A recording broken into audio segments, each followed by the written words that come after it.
تو وہ یسبحونہ اور اس کی پاکی بیان کرتے ہیں، وَلَهُ یسجدون اور اسی کو کیا کرتے ہیں؟ سجدہ کرتے ہیں۔ تو اس کے بعد سورت شروع ہو رہی ہے سورۃ الانفال۔ سورہ انفال سے پہلے انشاءاللہ جو مستورات کا اصلاحی بیان ہوتا ہے تو مختصر وقت کے لیے انشاءاللہ اب 11:10 پہ ہم اصلاحی بیان شروع کریں گے اور 11:30 بجے انشاءاللہ دوبارہ ہم سورہ انفال کی تفسیر شروع کریں گے۔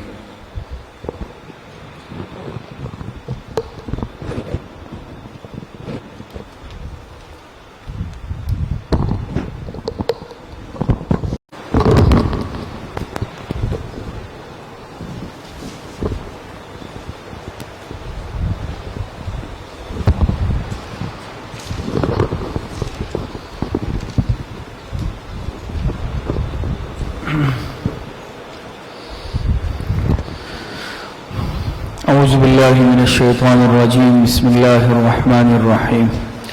سورہ انفال کا یہاں سے آغاز ہو رہا ہے۔ جیسے اس دن بھی اعلان ہوا کہ 12 بجے کے بعد سبق پڑھایا جائے گا، 12 مکمل کریں گے، 12 کے بعد اگر طالبات خواتین جانا چاہیں تو بالکل جا سکتی ہیں۔ بسم اللہ الرحمن الرحیم، سورۃ الانفال۔ سورہ انفال یہ مدنی سورت ہے، اور اس سب سے پہلے جو جیسے ہر سورت کا خلاصہ اور ماقبل سے ربط وہ آپ دیکھ لیں۔ سورہ انفال کا سورہ اعراف سے ربط نکال لیں۔ ربط سورہ انفال سورہ اعراف سے۔ سورہ اعراف میں جہاد باللسان یعنی تبلیغ کے ذریعے اعلاء کلمت اللہ کا حکم تھا۔ اب سورہ انفال اور سورہ توبہ میں جہاد بالسیف والسنان کے ذریعے اعلاء کلمت اللہ اور مشرکین کی سرکوبی کا حکم ہے۔ وقت سمجھ میں آیا؟ سورہ اعراف جو اس سے پہلے پچھلی سورت تھی اس میں جہاد باللسان تبلیغ کے ذریعے اعلاء کلمت اللہ کا حکم تھا، اور اس سورہ انفال میں جہاد بالسیف والسنان تلوار اور تیروں کے ذریعے سے اعلاء کلمت اللہ اور مشرکین کی سرکوبی کا حکم۔ خلاصہ سورہ انفال، اس سورت کے 2 حصے ہیں۔ پہلا حصہ سورت کی ابتدا سے پارہ 9 کے اختتام تک، اور دوسرا حصہ یہ وَاعْلَمُوا أَنَّمَا غَنِمْتُمْ سے سورت کے آخر تک۔ دونوں حصوں میں 2 مضمون ہیں۔ نمبر 1، پہلا مضمون مال غنیمت کی تقسیم اللہ کے حکم کے مطابق کرو۔ نمبر 2 اور دوسرا مضمون قوانین جہاد۔ پہلے حصے میں مضمون اول بالاجمال مذکور ہے، یعنی قل الانفال للہ والرسول۔ اس کے بعد اس کی 7 علتیں بیان کی گئی ہیں۔ اس حصے میں مضمون ثانی سے 5 قوانین جہاد ذکر کیے گئے ہیں، اور دوسرے حصے میں مضمون اول بالتفصیل مذکور ہے۔ پہلے حصے میں تو مضمون اول بالاجمال تھا، اور دوسرے حصے میں مضمون اول بالتفصیل مذکور ہے، یعنی وَاعْلَمُوا أَنَّمَا غَنِمْتُمْ إِلَى آخِرِهِ۔ اس حصے میں اس دعوے کی 5 علتیں، اس حصے میں اس دعوے کی کتنی علتیں ہیں؟ 5 علتیں، اور مضمون ثانی سے 7 قوانین جہاد مذکور ہیں۔ یعنی پہلے حصے کے برعکس آخر میں مومنین کے فرق ثلاثہ اور بشارت برائے مہاجرین و انصار کا بیان ہے۔ سمجھ میں آئی بات؟ دیکھیں، یہ سورۃ الانفال شروع ہو رہی ہے۔ بسم اللہ الرحمن الرحیم، اعوذ باللہ من الشیطان الرجیم، بسم اللہ الرحمن الرحیم۔ یسألونک عن الانفال قل الانفال للہ والرسول فاتقوا اللہ واصلحوا ذات بینکم واطیعوا اللہ ورسولہ ان کنتم مؤمنین۔ یہ سورہ انفال یہ غزوہ بدر سے متعلق نازل ہوئی ہے، اور یہ آپ کو معلوم ہے جو مکہ مکرمہ کی 13 سالہ زندگی تھی اس میں تبلیغ اور دعوت کا تو حکم تھا، لیکن جہاد کا حکم نازل نہیں ہوا تھا، چونکہ مسلمان اس وقت قسم پرسی کی اور کمزوری کی حالت میں بھی تھی۔ بات سمجھ میں آ رہی ہے؟ تو مکی زندگی میں ایمان والوں کو کافروں سے جہاد کا حکم نہیں تھا، البتہ صبر کا حکم تھا۔ تو ان پر آپ کو معلوم ہے مکی زندگی میں کفار مکہ نے ایمان والوں پر بے انتہا مصائب اور مظالم ڈھائے. کون سی ایسی تکلیف اور سزا تھی جو ان کو نہیں دی؟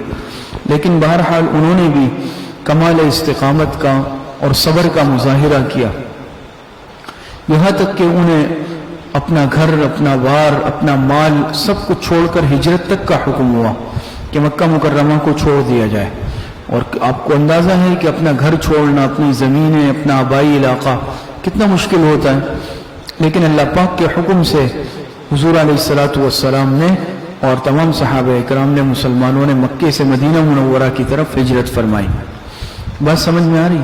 پھر مدنی زندگی میں چونکہ مدینہ منورہ جب مسلمان تشریف لائے، اللہ پاک نے طاقت اور قوت عطا فرمائی، تو اب جو ہے ایمان والوں کو جہاد کا حکم آیا کہ اب تم ان کافروں سے مقابلہ کرو، ان سے بدلہ لو. تو جہاد کا حکم نازل ہوا ہے.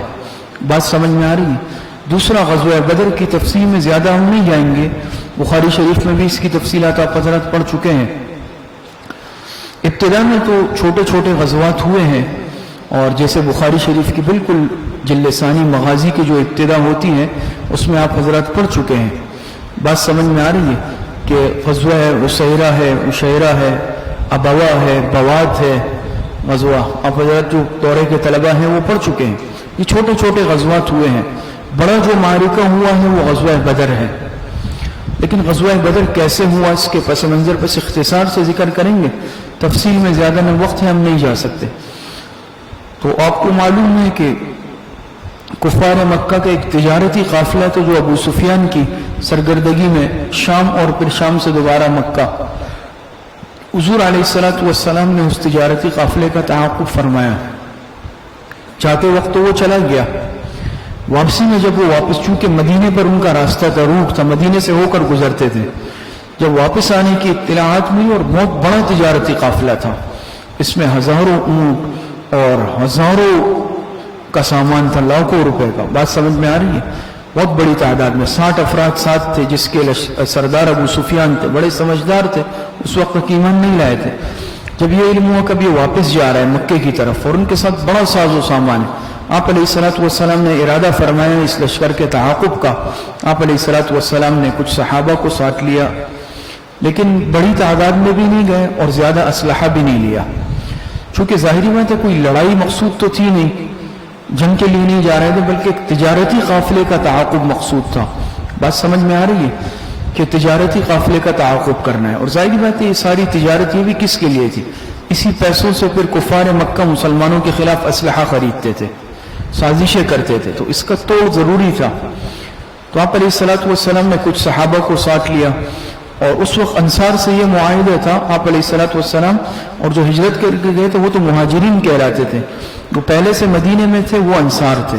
ان کے ساتھ اس قدر بس معاہدہ تھا کہ اگر مدینے پر کوئی حملہ آور ہوگا تو انصار ساتھ دیں گے، لیکن باہر نکل کر باقاعدہ مقابلہ کرنا یہ معاہدے میں شامل بھی نہیں تھا. اور آپ علیہ الصلوۃ والسلام نے اس کا زیادہ اہتمام بھی نہیں فرمایا اسلحے کا، افرادی قوت کا، کہ کوئی مقابلے کے لیے لڑنے کے لیے جانا مقصود بھی نہیں تھا. ادھر ابو سفیان کو اطلاع ملی کہ تعاقب ہو رہا ہے، اس نے راستہ بدل لیا. وہ تو راستہ بدل کر نکل گیا، لیکن اس نے ایک آدمی کو مکہ بھیجا اور ابو جہل کو اطلاع دی کہ بھئی تمہارا قافلہ، تجارتی قافلہ خطرے میں ہے، سمجھ میں آ رہی، فوراً انتظام کرو. تو ابو جہل نے 1000 افراد کا لشکر لیا، بھرپور انداز میں اسلحہ، ساز و سامان اور مکمل افرادی قوت کے ساتھ روانہ ہوا مکے سے. یہاں پر علیہ الصلوۃ والسلام تو تجارتی قافلے کے تعاقب میں تھے، اور ظاہر ہے تجارتی قافلے میں تو 60 افراد تھے سامنے.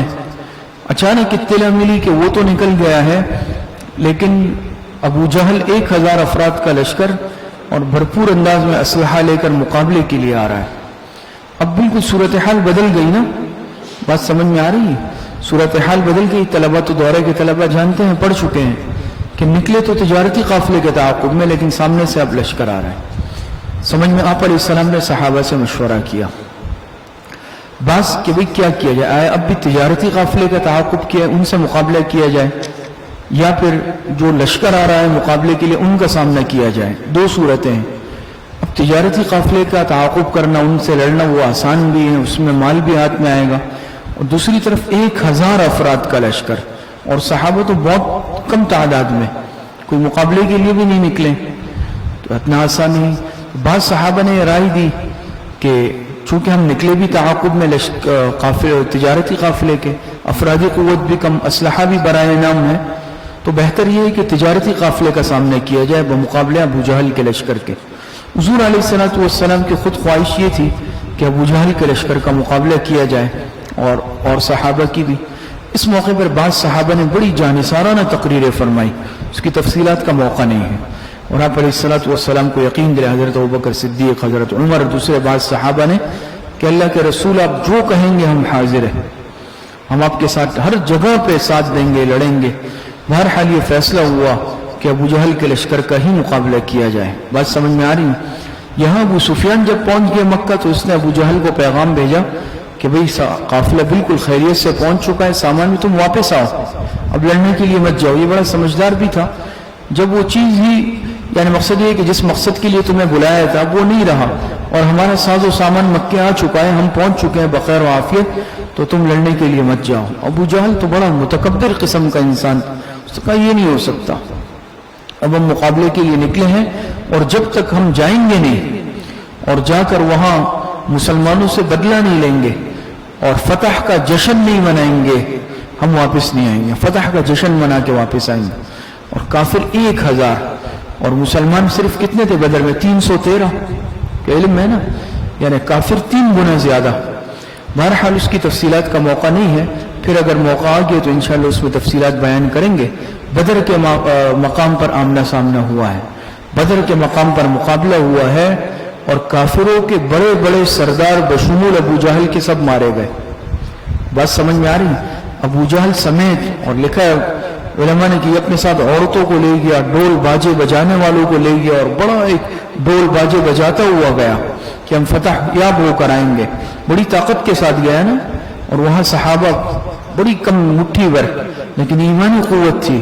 اللہ پاک نے مدد و نصرت فرمائی اور ایسا ذلیل ہوئے کہ ان کے بڑے بڑے جتنے سردار تھے تقریباً قریش کے سب سردار مارے گئے بدر میں، اور اللہ پاک نے ذلت اور ناکامی کے ساتھ جو ہے یہ مشرکین مکہ واپس ہوئے ہیں. اللہ پاک نے فتح اور کامیابی عطا فرمائی کس کو؟ ایمان والوں کو. جو مال غنیمت جب تقسیم ہوا اس میں تھوڑا سا اختلاف آیا. جو نوجوان صحابہ تھے جو لڑے تھے بڑھ چڑھ کر، انہوں نے کہا کہ یہ تو ہمارا حق بنتا ہے.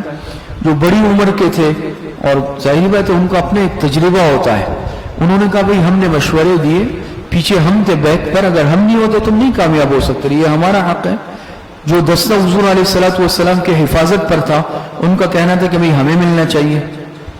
سمجھ میں آ رہی؟ تو اللہ پاک نے فرمایا نا یسألونک عن الانفال قل الانفال للہ والرسول، کہ یہ لوگ آپ سے سوال کرتے ہیں آپ سے غنیمتوں کے بارے میں، مال غنیمت کے بارے میں. سمجھ میں آ رہی ہے؟ تو قل آپ کہہ دیجئے، یہ مضمون اول بالاجمال، مضمون اول یہ جو یسألونک عن الانفال سورت کا پہلا حصہ جس میں 2 مضمون ہیں. سورت کا پہلا حصہ ہے اور اس میں 2 مضمون ہیں. اول مال غنیمت کی تقسیم اللہ پاک کے حکم کے مطابق کرو، اور ساتھ میں علل 7 بھی ہے. ساتھ میں کیا بھی ہے؟ علل 7، وہ آ جائیں گے. اور نمبر 2 دوسرا مضمون قوانین جہاد اور ان کی تعداد کتنی ہے؟ 5. سمجھ میں آ رہی ہے؟ یہ ہے سورت کا پہلا حصہ، اس میں 2 مضمون ہیں. کتنے مضمون؟ 2. پہلا مضمون کیا ہے کہ مال غنیمت کی تقسیم اللہ کے حکم کے مطابق کرو، اور ساتھ میں 7 علتیں بھی ہے، علل 7. دوسرا مضمون کہ قوانین جہاد، اس میں قوانین جہاد کا بیان ہے، اور کتنے قوانین ہیں؟ 5 قوانین بیان کیے ہیں. یہ سمجھ گئے؟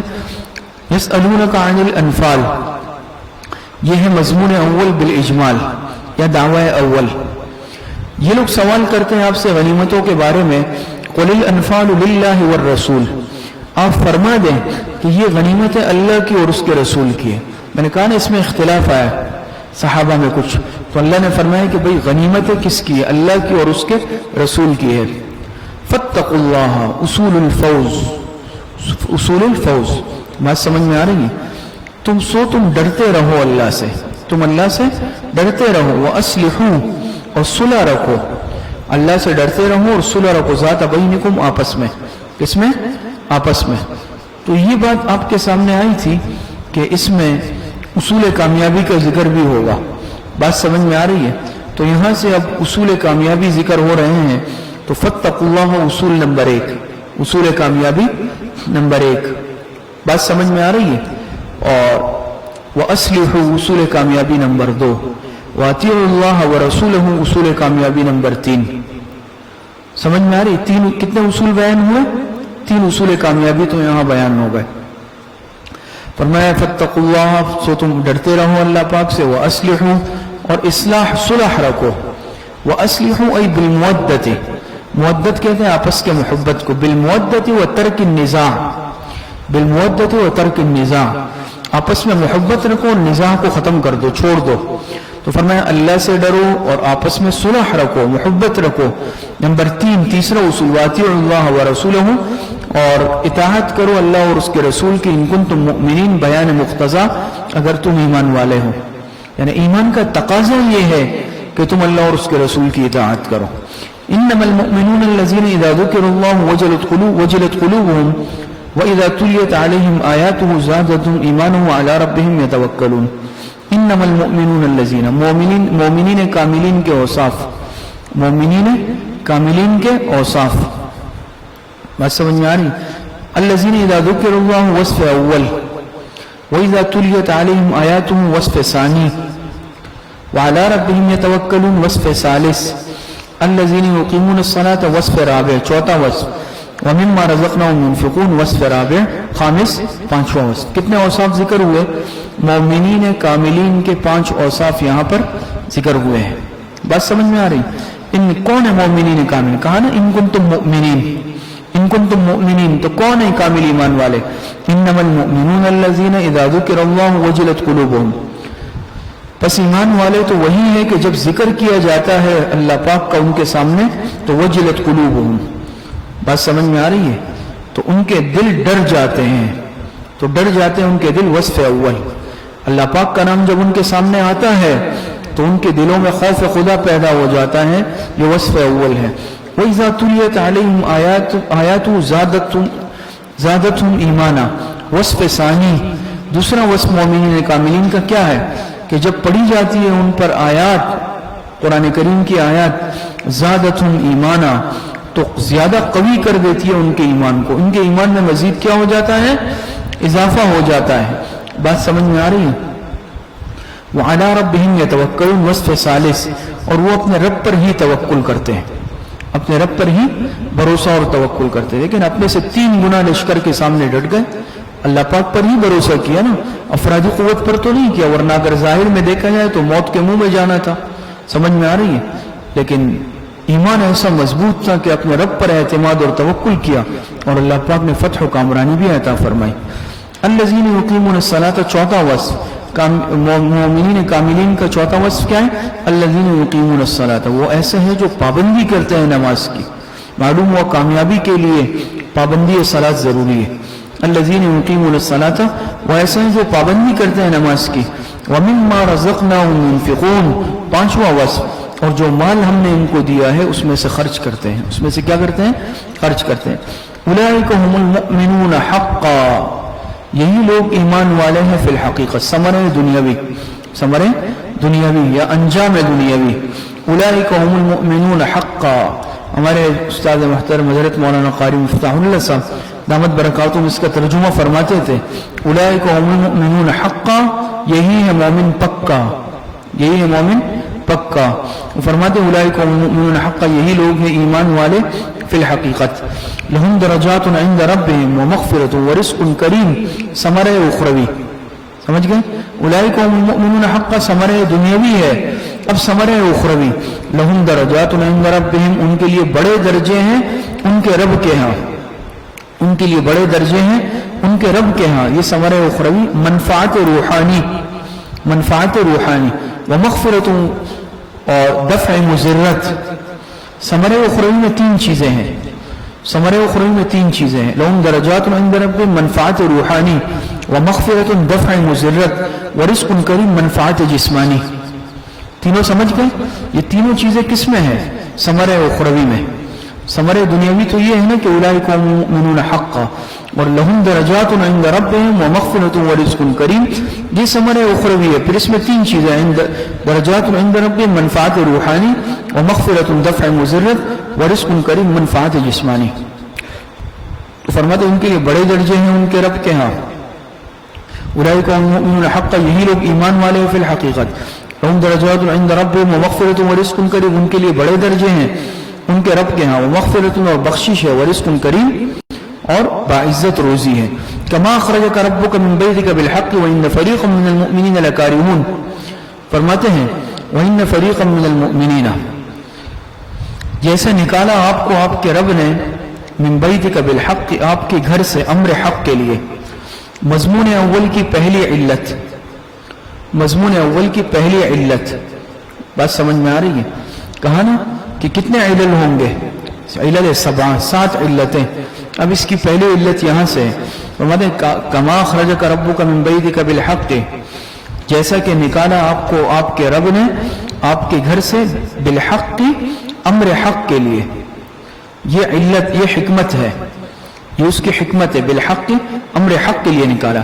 وَإِنَّ فَرِيقًا مِّنَ الْمُؤْمِنِينَ لَكَارِهُونَ, حالانکہ ایک تحقیق, ایک جماعت اہل ایمان میں سے اس کو ناپسند کرنے والے تھے. کس کو؟ دو رائے آئی نا کہ ابو جہل کے لشکر سے لڑنا ہے یا نہیں. تو بعض صحابہ نے کہا کہ تعداد بھی کم ہے, ساز و سامان اسلحہ بھی کم ہے, لڑنے کے لیے نہیں نکلے, تو بہتر ہے کہ ان کا سامنا نہ کیا جائے. اس کی طرف اشارہ ہے. وَإِنَّ فَرِيقًا مِّنَ الْمُؤْمِنِينَ لَكَارِهُونَ, حالانکہ تحقیق ایک جماعت اہل ایمان کی اس کو ناپسند کرنے والے تھے.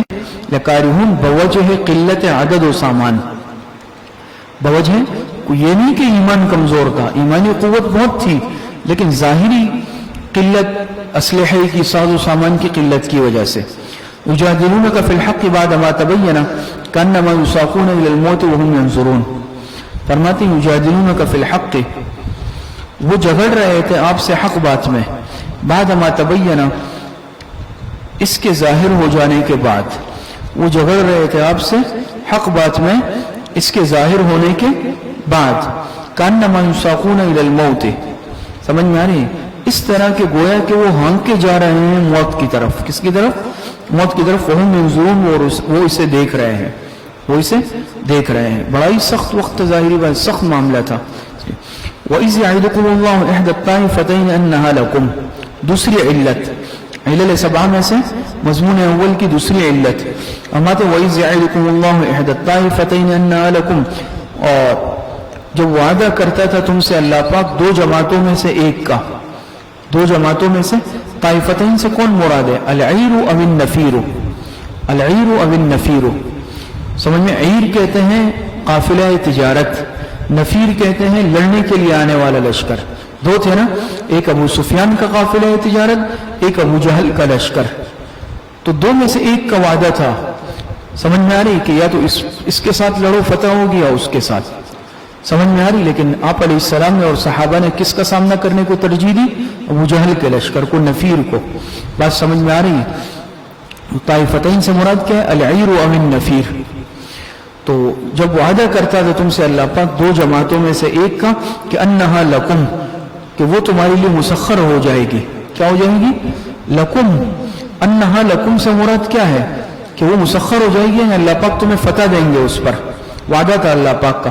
وَتَوَدُّونَ أَنَّ غَيْرَ ذَاتِ الشَّوْكَةِ تَكُونُ لَكُمْ, سمجھ میں آ رہی؟ اور تم چاہتے تھے کہ غیر ذات الشوکت, کہ بے شوکت غیر مسلح جماعت تمہارے ہاتھ آ جائے. تم لوگ یہ چاہتے تھے کہ تمہارا آمنا سامنا ہو جائے کون سے قافلے سے؟ تجارتی قافلے سے. سمجھ میں آ رہی ہے؟ غیر ذات الشوکت, کیونکہ ان کے پاس تو اسلحہ نہیں تھا, تو اس سے آمنا سامنا چاہتے تھے تم لوگ. وَيُرِيدُ اللَّهُ أَن يُحِقَّ الْحَقَّ بِكَلِمَاتِهِ, اور اللہ پاک یہ چاہتا تھا کہ حق کر دکھائے حق کو اپنے حکم سے. سمجھ میں آ رہی؟ أَن يُحِقَّ الْحَقَّ يَغْلِبُ عَمَلًا, اللہ پاک عملاً حق کو غالب, اسلام کو غالب کرنا چاہتے تھے. اللہ پاک چاہتے تھے کہ ابو جہل کے لشکر سے سامنا ہو, کافروں کو ذلیل و رسوا کر دیا جائے اور ایمان والوں کا بول بالا ہو جائے, کافروں کا منہ کالا ہو جائے. فرمائے وَيُرِيدُ اللَّهُ أَن يُحِقَّ الْحَقَّ بِكَلِمَاتِهِ, اور اللہ چاہتا تھا کہ حق کر دکھائے اپنے حکم سے. بات سمجھ میں آ رہی ہے؟ اللہ پاک کو یہ منظور تھا.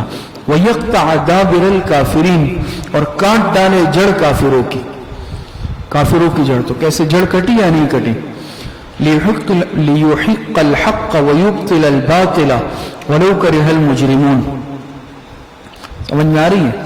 فرماتے لیحق الحق ویبطل الباطل ولو کرہ المجرمون. اچھا، اس سے پہلے عبارت محذوف ہو گئی فَأَمَرَكُمْ بِقِتَالِ النَّفِيرِ. فَأَمَرَكُمْ بِقِتَالِ النَّفِيرِ لِيُحِقَّ الْحَقَّ وَيُبْطِلُ الْبَاطِلَ. تو پس تمہیں حکم دیا نفیر سے قتال کا، عیر سے نہیں، نفیر سے، ابو جہل کے لشکر کا سے قتال کا حکم دیا. کیوں ابو جہل کے لشکر سے قتال کا حکم دیا؟ کہ لِيُحِقَّ الْحَقَّ، تاکہ غالب کر دے حق کو عملاً، تاکہ اللہ پاک غالب کر دے حق کو عملاً. وَيُبْطِلَ الْبَاطِلَ، اور مٹا دے باطل کو، وَلَوْ كَرِهَ الْمُجْرِمُونَ، اگرچہ کتنا ہی برا مانے بدکار، مجرموں کو کتنا ہی برا لگے، ان مشرکین کو، ان کافروں کو. سمجھ میں آ رہی ہے؟ اور ایسا ہی ہوا، اللہ پاک نے ابو جہل کے لشکر کو ذلیل و رسوا کر دیا. کہ شروع میں جب یہ آئے تو ان کو اچھی جگہ ملی، ان کو بلند مقام ملا، پانی کے پاس، چشمے کے پاس انہوں نے قبضہ کیا، لیکن صورتحال اللہ پاک نے بدل لی ساری. استغیثون ربکم فاستجاب لکم انی ممدکم بألف من الملائکۃ مردفین. تیسری علت، علل سبع میں سے پہلے مضمون کی تیسری علت، استغیثون ربکم فاستجاب لکم انی ممدکم بألف من الملائکۃ مردفین. یہاں سے فرماتے ہیں کہ یاد کرو جب تم فریاد کر رہے تھے. سمجھ میں آ رہی؟ وَاسْكُرْ اسْتَسْتَغِيثُونَ رَبَّكُمْ، جب تم فریاد کر رہے تھے اپنے رب سے، فَاسْتَجَابَ لَكُمْ أَنِّي مُمِدُّكُمْ بِأَلْفٍ مِّنَ الْمَلَائِكَةِ مُرْدِفِينَ، تو قبول کر لی اس نے تمہاری دعا کہ یقیناً میں مدد کروں گا.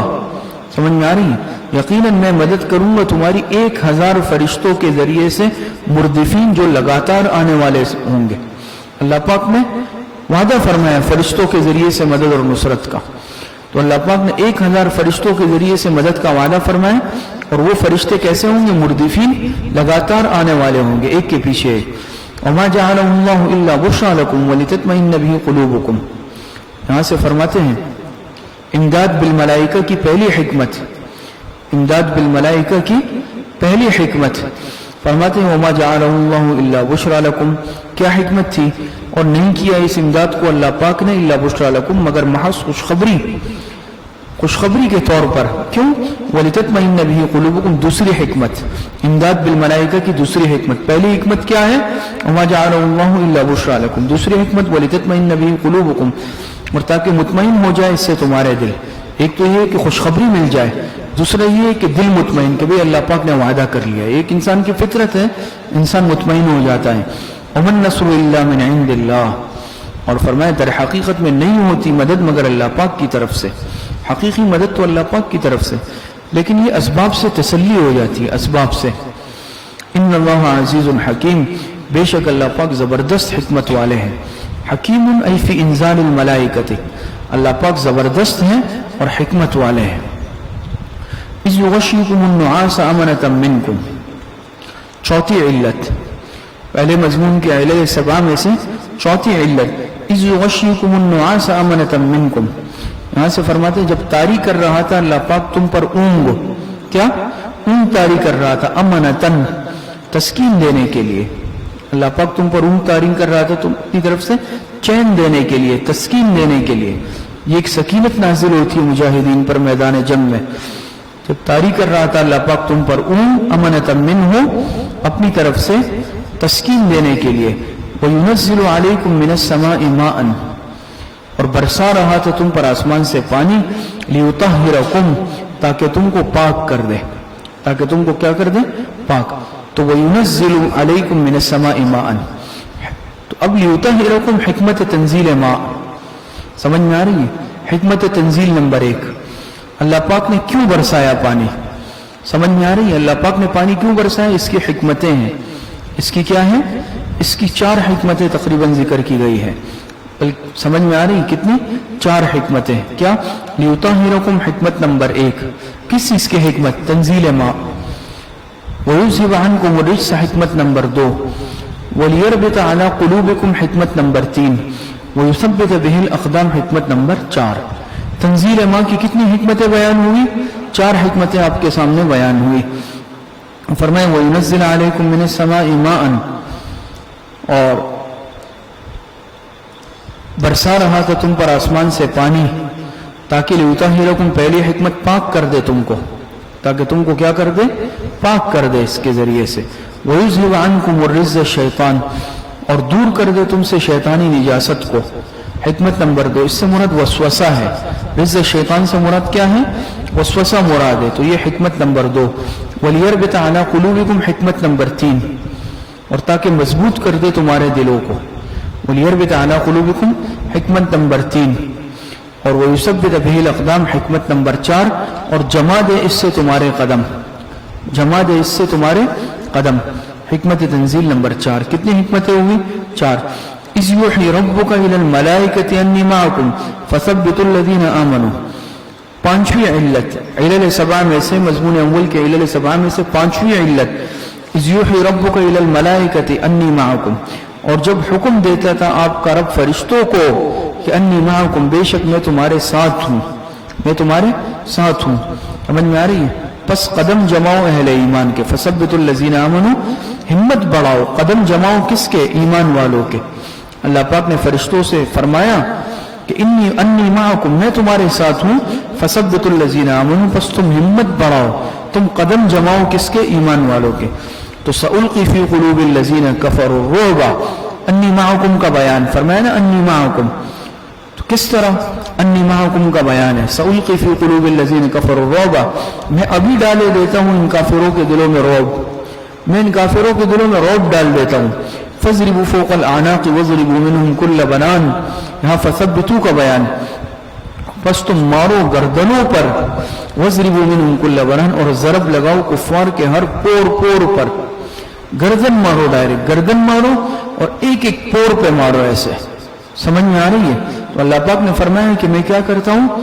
میں روک ڈال دیتا ہوں ابھی۔ 313 کہاں 1000، کہاں چند تلواریں اور کہاں تلواریں، نیزے، تیریں، ہر چیز، اسلحہ، اسباب، ساز و سامان موجود، لیکن ہوا کیا کہ ایسے ان کو اللہ پاک نے ذلیل کیا کہ گردنیں ماری سب کی۔ سمجھ میں آ رہی ہے؟ اور ابو جہل کا تو واقعہ مستقل، امام بخاری نے مستقل باب باندھا ہے نا، باب قتل ابی جہل، تفصیل، 2 بچوں کے ہاتھوں ذلیل ہو کر مرا۔ بات سمجھ میں آ رہی ہے؟ تو فرمایا سألقی فی قلوب الذین کفروا الرعب، میں ابھی ڈالے دیتا ہوں ان کافروں کے دلوں میں رعب، سو تم مارو گردنوں پر ان کو، وَاضْرِبُوا مِنْهُمْ كُلَّ بَنَانٍ، اور ضرب لگاؤ کفار کے ہر ہر پور پر، ہر پور پور پر مارو ان کو۔ بات سمجھ میں آ رہی ہے؟ ذَلِكَ بِأَنَّهُمْ شَاقُّوا اللَّهَ وَرَسُولَهُ، سبب عذاب دنیاوی، سبب عذاب دنیاوی، عذاب دنیاوی کا بیان اور سبب عذاب۔ ذَلِكَ بِأَنَّهُمْ شَاقُّوا اللَّهَ وَرَسُولَهُ، کیوں ان کافروں کو یہ سزا ملی؟ یہ سزا ہے اس بات کی کہ بِأَنَّهُمْ شَاقُّوا اللَّهَ وَرَسُولَهُ، کہ انہوں نے مخالفت کی اللہ اور اس کے رسول کی۔ انہوں نے کیا کی تھی؟ اللہ اور اس کے رسول کی مخالفت کی تھی مشرکین نے۔ وَمَن يُشَاقِقِ اللَّهَ وَرَسُولَهُ، دستور خداوندی کا بیان۔ اس کا بیان دستور خداوندی ہے، جو اللہ اور اس کے رسول کی مخالفت کرتا ہے اللہ پاک اس کو ذلیل اور رسوا کر دیتے ہیں۔ بات سمجھ میں آ رہی ہے؟ تو وَمَن يُشَاقِقِ اللَّهَ وَرَسُولَهُ فَإِنَّ اللَّهَ شَدِيدُ الْعِقَابِ، اور جو مخالفت کرتا ہے اللہ کی اور اس کے رسول کی تو یقیناً اللہ تعالیٰ سخت سزا دینے والا ہے۔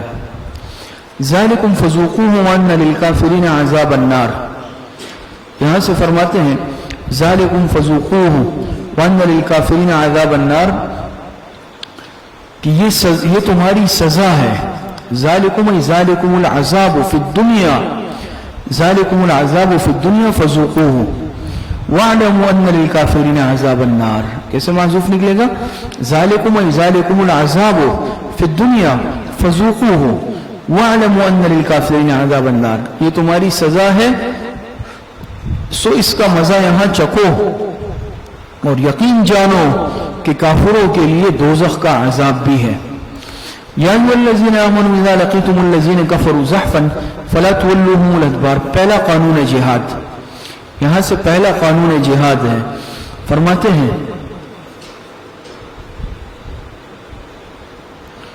اب یہاں سے مضمون ثانی قوانین جہاد، یہاں سے مضمون ثانی ہے اور قوانین جہاد کا بیان. پہلا مضمون تو گزر گیا نا, کتنی علتیں, علل 7. اب مضمون ثانی اور قوانین جہاد, جس میں سے یا ایھا الذین آمنوا اذا لقیتم, پہلا قانون جہاد. ہمارے یا ایھا الذین آمنوا اذا لقیتم الذین کفروا زحفا فلا تولوهم الادبار, پہلا قانون کیا فرماتے ہیں, ایمان والو اذا لقیتم الذین کفروا, جب مقابلہ کرو تم کافروں سے آمنے سامنے, جب تم مقابلہ کرو کافروں سے آمنے سامنے, زحفن دو بدو, آمنے سامنے, بات سمجھ میں آ رہی ہے؟ تو فلا تولوهم الادبار, تو نہ پھیرو ان سے پیٹ, پیٹ نہیں پھیرنا, آمنے سامنے مقابلہ ہو تو پیٹ نہیں پھیرنا. ومن یولہم یومئذ دبرہ الا متحرفا لقتال او متحیزا الی فئة فقد باء بغضب من اللہ ومأواہ جہنم وبئس المصیر. جو شخص ومن یولہم یومئذ دبرہ, جو شخص پھیرے گا ان سے اس دن اپنی پیٹ, جنگ والے دن کیا کرے گا, پیٹ پھیرے گا. مگر الا متحرفا, چند باتیں مستثنا ہے, چند چیزیں مستثنا ہے, وہ اس وعید میں نہیں آئے گی. پیٹ پھیر رہا ہے مگر کس لیے, متحرفا لقتال, پینترا بدلنے والا ہے لڑنے کے لیے. پینترا, بعض دفعہ انسان لڑائی کے اندر تو یہ ساری چیزیں ہوتی ہیں نا, فن ہوتا ہے, اور یہ ساری ایک لڑنے کی ایک طریقے ہوتے ہیں, بس ایک گر ہوتے ہیں جس کو کہتے ہیں گر, مجاہدین یہ جانتے ہیں.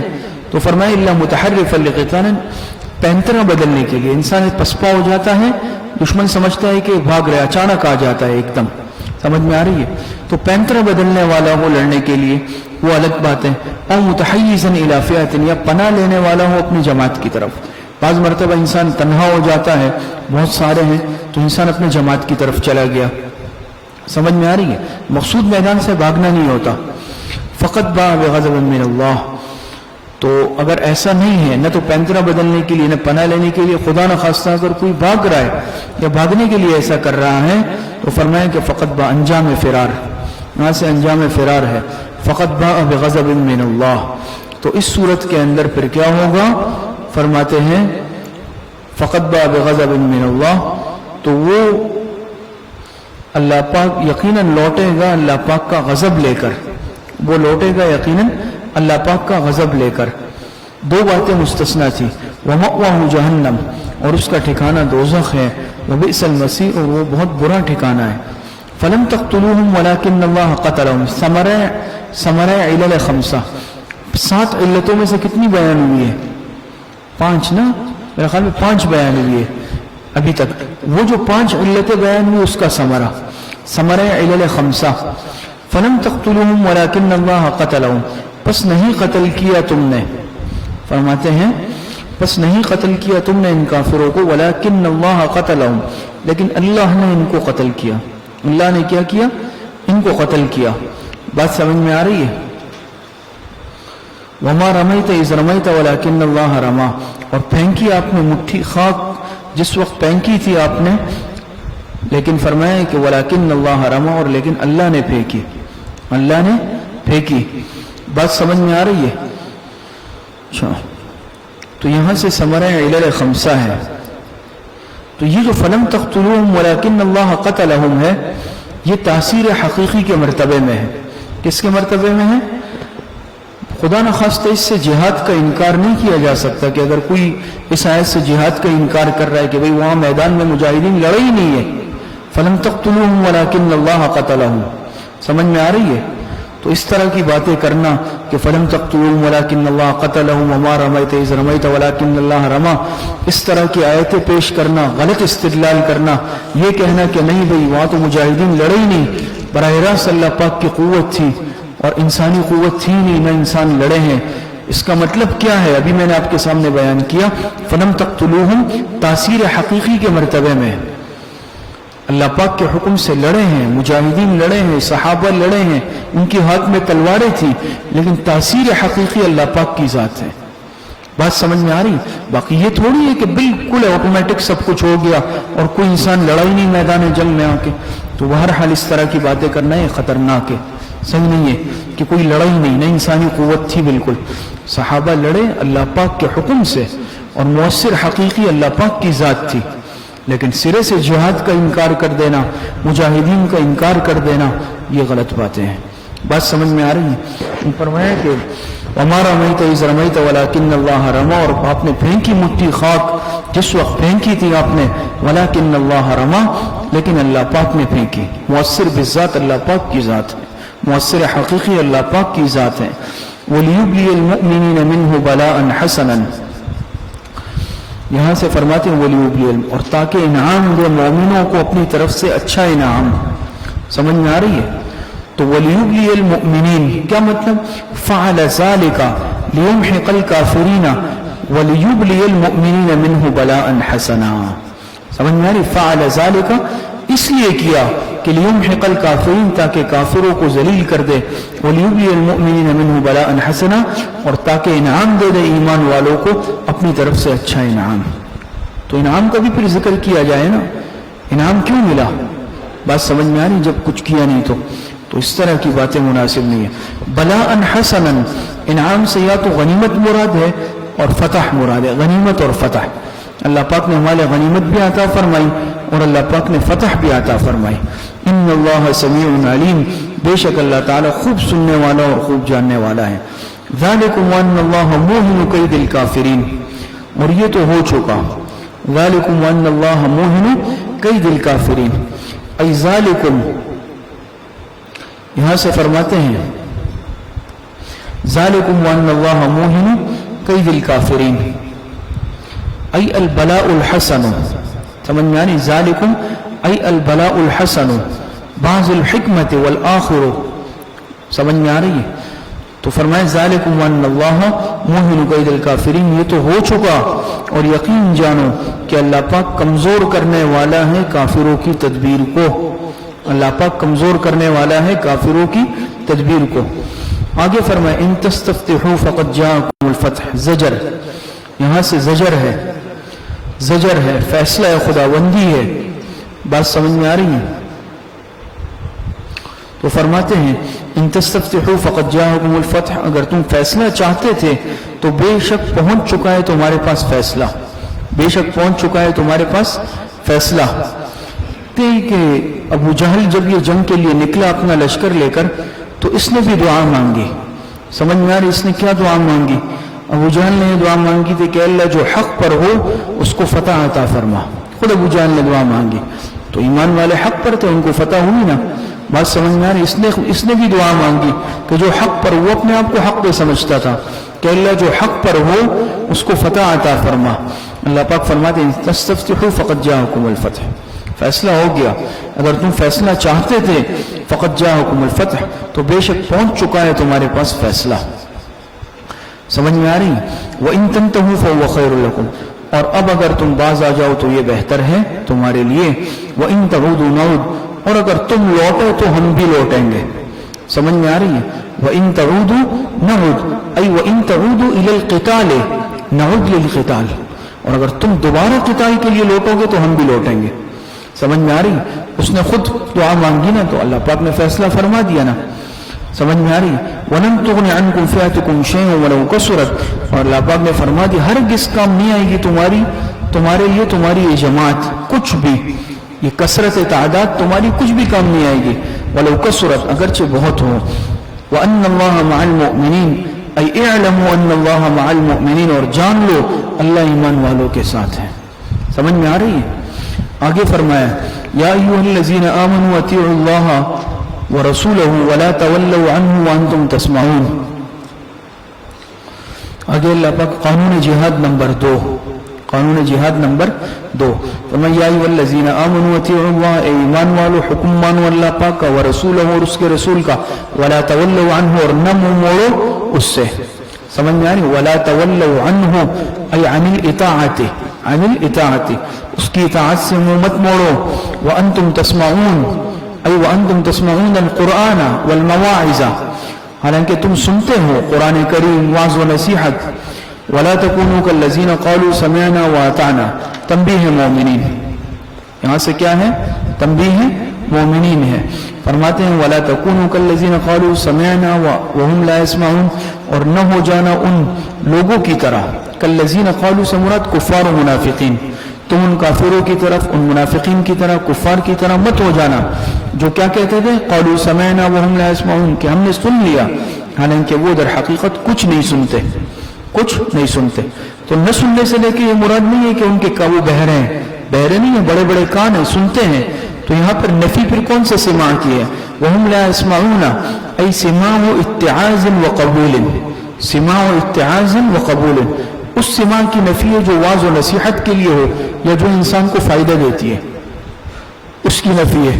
بات سمجھ میں آ رہی ہے؟ وہ نصیحت کے لیے سنتے ہی نہیں تھے، وہ قبول کرنے کی نیت سے سنتے ہی نہیں تھے۔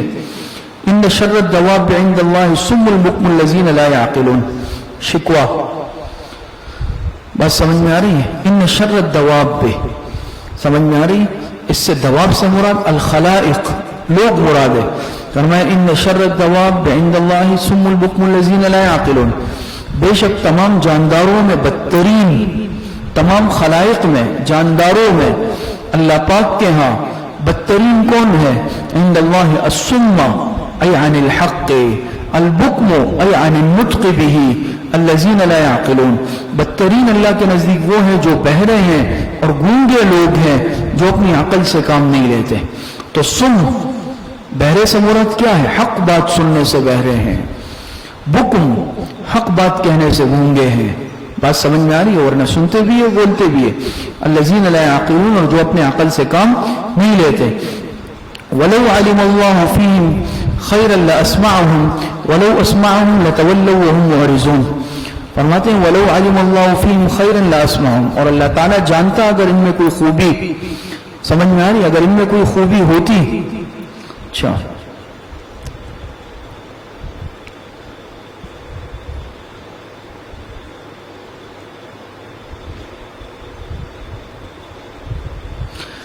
آگے فرماتے ہیں وَلَوْ عَلِمَ اللَّهُ فِيهِمْ خَيْرًا، اگر اللہ تعالیٰ جانتے ہیں ان میں کوئی خوبی لَأَسْمَعَهُمْ، تو ضرور سنا دیتا۔ ای الاسماع المفہم، ضرور سنا دیتا۔ سنانے سے مراد کون سا سنانا ہے؟ الاسماع المفہم، سمجھ میں آ رہی ہے؟ وہ سماع جو مفہم ہو، سمجھنے والا ہو، سمجھ میں فائدہ مند ہو۔ اور وَلَوْ أَسْمَعَهُمْ، اس سے اسماع مجرد مراد ہے، اس سے اسماع پہلے والے اسماعہم سے اسماع مفہم مراد ہے، دوسرے والے اسماعہم سے اسماع مجرد مراد ہے۔ وَلَوْ أَسْمَعَهُمْ لَتَوَلَّوْا وَهُمْ مُعْرِضُونَ، اور اگر اب سنائیں ان کو تو کیا ہوگا؟ وَهُمْ مُعْرِضُونَ، تو وہ ضرور بھاگ جائیں گے بے رخی کے ساتھ۔ یا ایھا الذین آمنوا استجیبوا للہ، قانون جہاد نمبر 3، قانون جہاد نمبر 3۔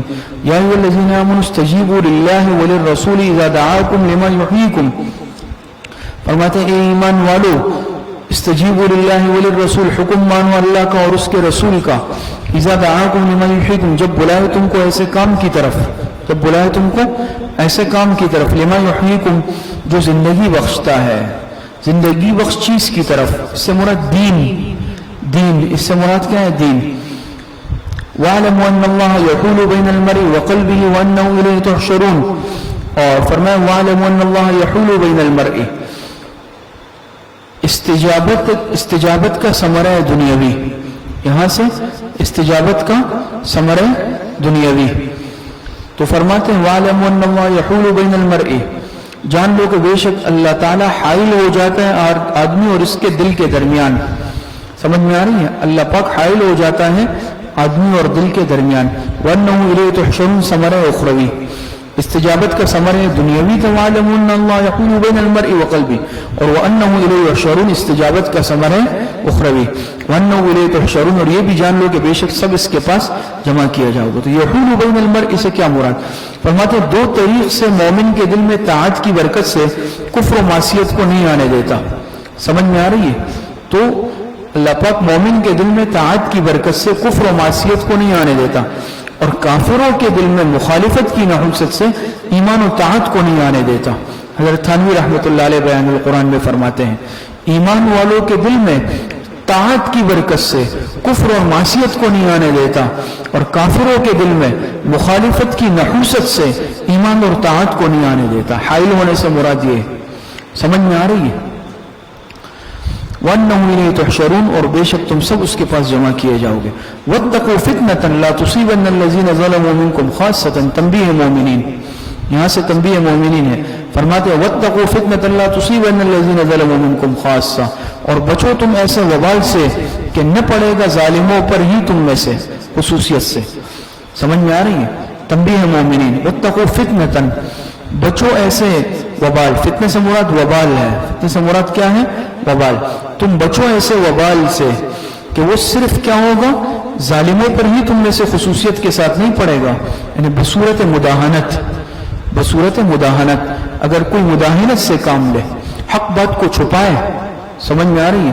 وَاعْلَمُوا أَنَّ اللَّهَ شَدِيدُ الْعِقَابِ، اور خوب جان لو کہ بے شک اللہ تعالیٰ بہت سخت سزا دینے والے ہیں. مداہنت کہتے ہیں کہ حق بات کو چھپانا، دین کی بات کو چھپانا. وَاذْكُرُوا إِذْ أَنْتُمْ قَلِيلٌ مُسْتَضْعَفُونَ فِي الْأَرْضِ تخافون أن يتخطفكم الناس فآواكم وأيدكم بنصره ورزقكم من الطيبات لعلكم تشكرون. تذکیر بآلاء اللہ اور ترغیب جہاد.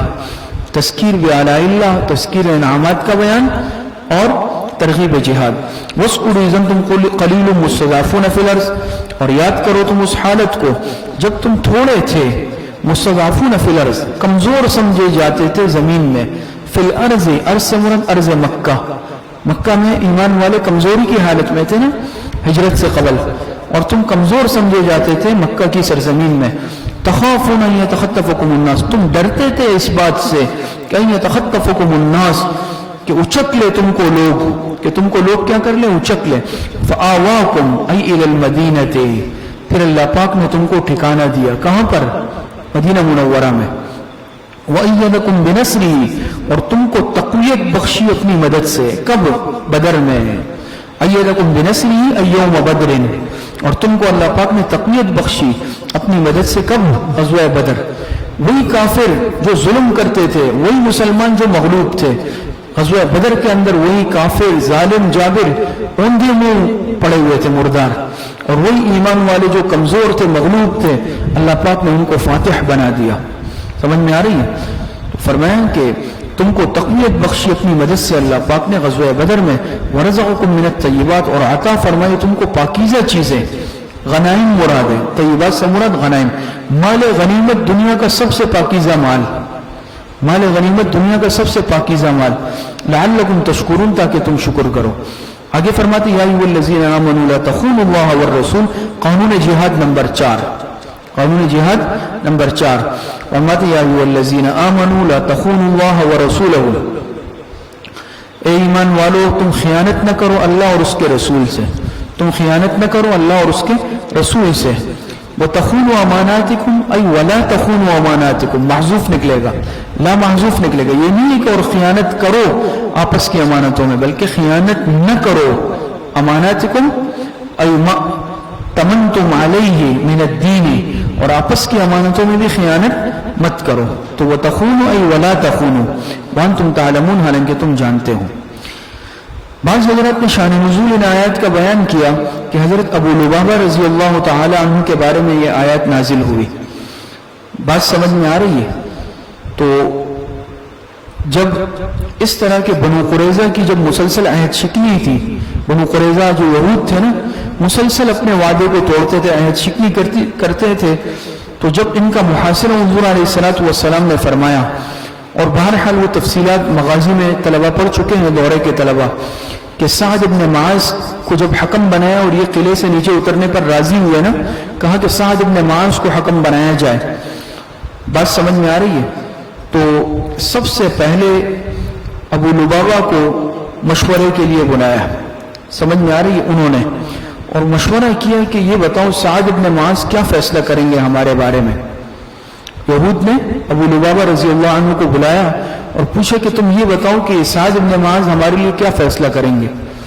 تو ظاہر بات یہ تو ایک امانت تھی، یہ تو ایک راز تھا، لیکن ابو لبابہ کو ان پر رحم آیا اور انہوں نے ایسے اشارہ کیا خالی گردن کی طرف کہ چھوڑیں گے نہیں، تمہیں ذبح کریں گے، یعنی قتل کی طرف اشارہ کیا. لیکن پھر نادم ہوئے کہ یہ تو ایک راز تھا، میں نے اچھا نہیں کیا، اور سزا کے لیے اپنے آپ کو مسجد نبوی کے ستون سے باندھ لیا.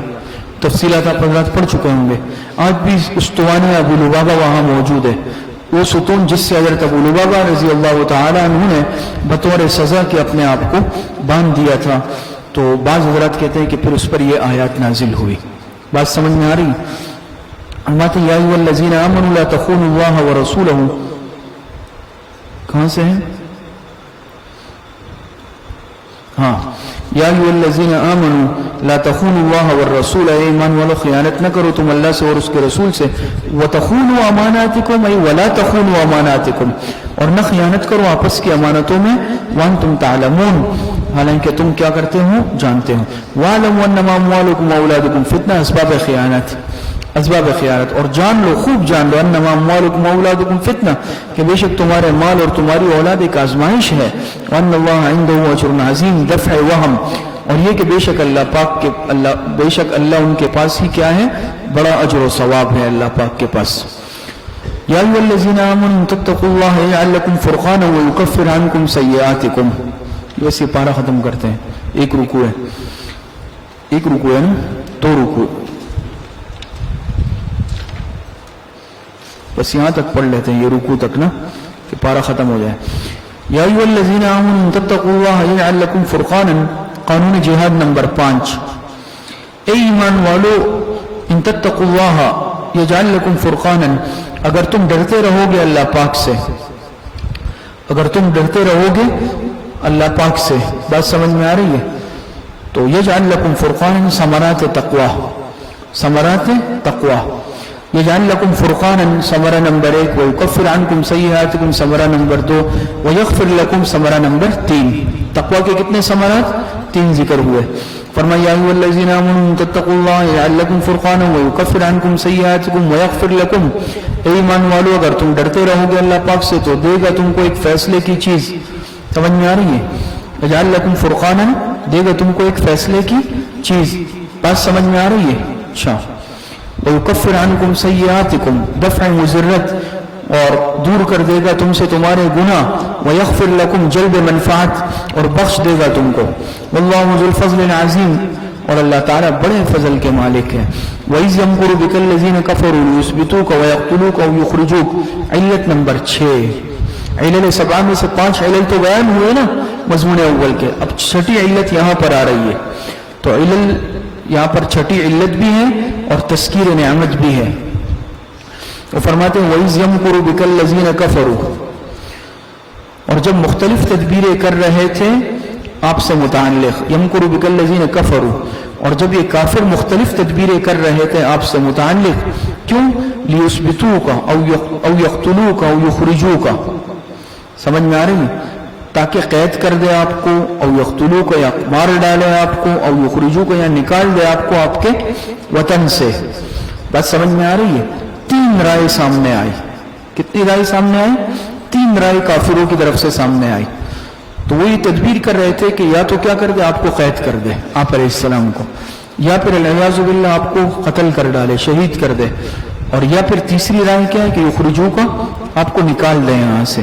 تو فرمایا کہ جب تدبیریں کر رہے تھے یہ کافر آپ کے متعلق تاکہ قید کر دے آپ کو نمبر 1، او یقتلوک رائے نمبر 2، یا آپ کو مار ڈالے، او یخرجوک رائے نمبر 3، یا آپ کو نکال دے آپ کو آپ کے وطن سے، وَيَمْكُرُونَ وَيَمْكُرُ اللَّهُ، ایک طرف وہ اپنی چال چل رہے تھے اور دوسری طرف اللہ پاک تدبیر کر رہا تھا، اللہ پاک کی تدبیر ہر چیز پر غالب ہے، واللہ خیر الماکرین، اور اللہ پاک سب سے بہتر تدبیر کرنے والے ہیں۔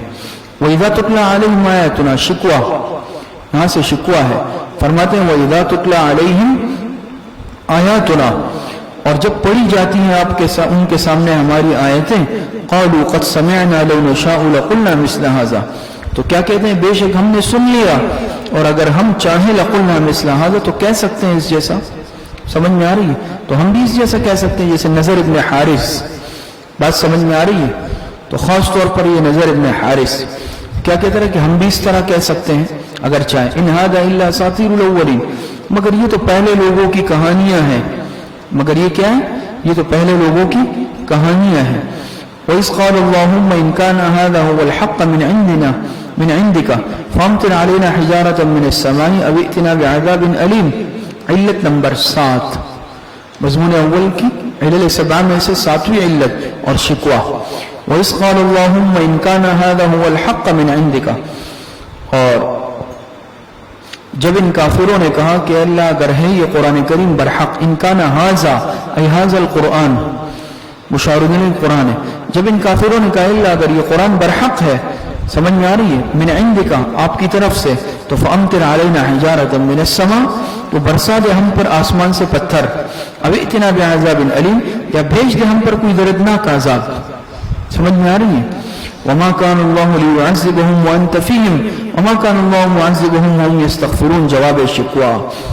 لیکن عذاب نہیں آیا، اجتماعی عذاب اللہ پاک کی طرف سے. یہ دو معنی موجود تھے. کتنے؟ دو معنی تھے عذاب سے. تو وما كان الله ليعذبهم وانت فيهم معنی عذاب نمبر 1. وما كان الله معذبهم وهم يستغفرون معنی نمبر 2. اللہ پاک کا عذاب نہیں آیا نا ان کے مانگنے کے باوجود، اجتماعی عذاب تو نہیں آیا سابقہ اقوام کی طرح. دو معنی موجود تھے. کیا تھے؟ اس لیے دیکھیں وما كان الله ليعذبهم جواب شکوہ، اور اللہ کی یہ شان نہیں کہ ایسا عذاب دے خارق عادت مراد ہے، ورنہ تو اس طرح تو عذاب آئے ہیں بدر میں، احد میں، تبوک میں، سب میں ذلیل و رسوا ہوئے. قحط کا عذاب بھی ہے، لیکن جو خرق عادت جیسے سابقہ انبیاء کی قوموں پر آیا اس طرح کا نہیں آیا. دو معنی تھے. کیوں؟ اس لیے وما كان الله ليعذبهم وانت فيهم، اللہ کی یہ شان نہیں کہ ایسا عذاب دے ان کو جبکہ آپ ان میں موجود ہے. حضور علیہ الصلوۃ والسلام کی ذات گرامی کا موجود ہونا یہ ان کے لیے عذاب سے مانع تھا. وما كان الله معذبهم وهم يستغفرون مانع نمبر 2، اور نہیں ہے اللہ عذاب دینے والے ان کو اس حال میں کہ وہ استغفار کرتے ہوں. کیا کرتے ہوں؟ وہ استغفار کرتے ہوں. تو علماء نے لکھا، حضرت تھانوی رحمۃ اللہ علیہ نے بیان القرآن میں لکھا کہ استغفار کفار دنیا میں نافع ہو سکتا ہے. ہو سکتا ہے یہ استغفار کرتے ہوں، توبہ کر لیتے ہو بعد میں، تو وہ ان کا استغفار کرنا عذاب سے مانع بن جاتا ہو. آخرت میں نافع نہیں ہے، آخرت کے لیے دنیا میں نافع ہو سکتا ہے. حضرت تھانوی نے لکھا، اس آیت سے پتہ چل رہا ہے وما لهم الا يعذبهم الله وهم يصدون عن المسجد الحرام وما كانوا اولیاء. یہاں سے فرماتے ہیں وما لهم الا يعذبهم الله، اور کیا خوبی ہے ان میں، کیا خوبی ہے ان میں کہ نہ دے عذاب ان کو اللہ کچھ بھی. يعذبهم سے عادی مراد ہے، عذاب عادی. اور کیا خوبی ہے اوپر دے کہ وہ عذاب سے مراد خارق عادت تھا. وما كان الله ليعذبهم سے خارق عادت عذاب وہ الگ تھا، اور وما لهم الا يعذبهم الله سے عذاب عادی مراد ہے. وما لهم الا يعذبهم الله، کیا خوبی ہے ان کافروں میں کہ نہ دے اللہ پاک ان کو عذاب. حالانکہ وهم يصدون عن المسجد الحرام مقتضى نفس عذاب نمبر 1. سمجھ میں آ رہی ہے؟ حالانکہ وہ روکتے ہیں لوگوں کو مسجد حرام سے. سمجھ میں آ رہی ہے؟ تو مقتضى نفس عذاب نمبر 1. تقاضا یہ ہے کہ ان کو عذاب دیا جائے. اس کی وجہ کیا ہے کہ لوگوں کو مسجد حرام سے روکتے ہیں. مقتضى نفس عذاب نمبر 1 کیا کرتے ہیں؟ حالانکہ وہ روکتے ہیں مسجد حرام سے لوگوں کو. وما كانوا اولیاء، حالانکہ وہ اس مسجد کے متولی بھی نہیں ہے کہ یہ لوگوں کو مسجد حرام میں عبادت سے روکتے ہیں. ان اولیاؤہ الا المتقون، اس کے متولی تو صرف پرہیزگار لوگ ہیں. ولکن اکثرهم لا يعلمون، لیکن اکثر لوگ نہیں جانتے. سمجھ میں آ رہی؟ لا يعلمون، استاد صاحب نے فرمایا اپنی نالائقی کو نہیں جانتے. وما كان صلاتهم عند البيت الا مكاء وتصدية مقتضی عذاب نمبر 2. دوسری وجہ کیا ہے ان پر عذاب کے تقاضے کی کہ وما كان صلاتهم عند البيت الا مكاء وتصدية. سمجھ میں آ رہی ہے؟ اور نہ تھی ان کی نماز بیت اللہ میں مگر سیٹیاں اور تالیاں بجانا.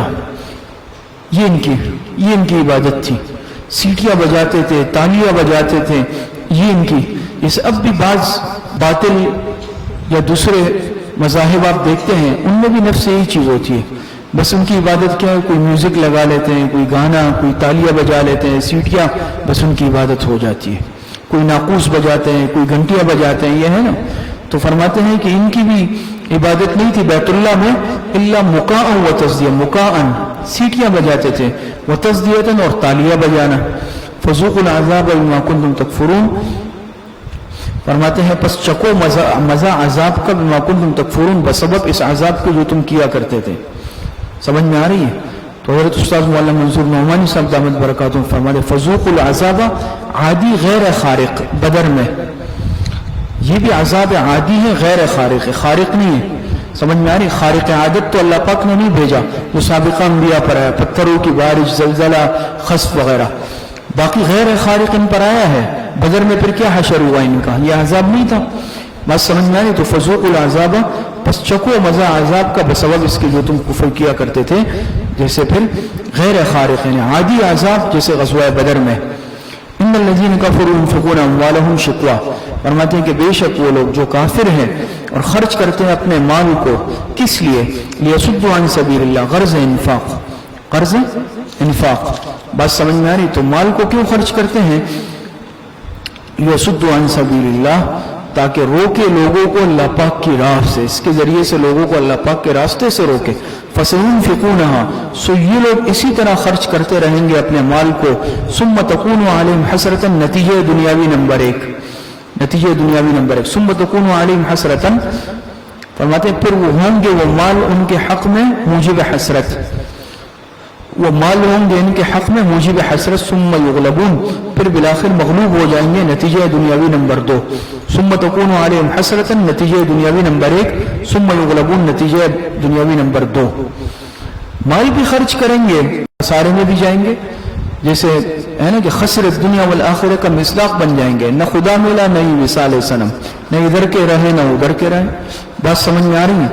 تو مال خرچ کرتے ہیں تاکہ لوگوں کو روکے اللہ کی راہ سے، لیکن کیا ہوگا؟ اسی طرح خرچ کرتے رہیں گے، نہ تو دنیاوی نتیجہ نکلے گا نہ آخرت میں نتیجہ نکلے گا۔ دنیا میں کیا ہوگا کہ مال کے حق میں کیا موجب حسرت ہوگا اور بالآخر وہ مغلوب ہو جائیں گے۔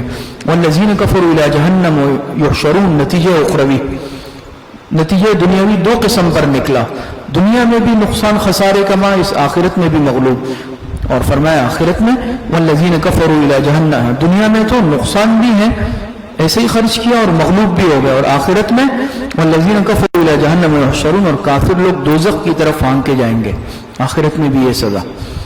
لیمیز اللہ الخبیث من الطیب ویجعل الخبیث بعضه علی بعض فیرکمه جمیعا فیجعله فی جہنم، فرماتے لیمیز اللہ الخبیث من الطیب، فرماتے ہیں تاکہ کیا کر دے، جدا کر دے اللہ پاک ناپاک کو پاک سے، ان کو کیا کیا جائے گا؟ جہنم کی طرف ہانکا جائے گا نا، کیوں؟ یمیر اللہ الخبیث من الطیب، تاکہ اللہ تعالیٰ ناپاک کو پاک سے الگ کر دے، جدا کر دے، وَيَجْعَلَ الْخَبِيثَ بَعْضَهُ عَلَى بَعْضٍ، اور کرے خبیثوں کو ایک دوسرے پر، سمجھ میں آ رہی ہے؟ فَيَرْكُمُهُ جَمِيعًا، پس ڈھیر بنا دے ان سب کا، ڈھیر بنا دے ان سب کا، فَيَجْعَلَهُ فِي جَهَنَّمَ، اور پھر کیا کر دے؟ پھر کرے اس ڈھیر کو دوزخ میں، پھر اس ڈھیر کو کیا کرے؟ دوزخ میں۔ فَيَجْعَلُ فِي جَهَنَّمَ سے فریق خبیث مراد ہے، سمجھ گئے؟ پھر سے آیت کا ترجمہ سنیے، یمیز اللہ الخبیث من الطیب، تاکہ جدا کر دے اللہ تعالیٰ ناپاک کو پاک سے، وَيَجْعَلُ الْخَبِيثَ بَعْضَهُ عَلَى بَعْضٍ، اور کرے خبیثوں کو ایک دوسرے پر، فَيَرْكُمُهُ جَمِيعًا، پس ڈھیر کر دے ان سب کا، فَيَجْعَلُهُ فِي جَهَنَّمَ، پھر اس ڈھیر کو کر دے دوزخ میں، اولئک هم الخاسرون، پس یہی لوگ کیا ہیں؟ خسارہ پانے والے ہیں۔ صدق اللہ العظیم۔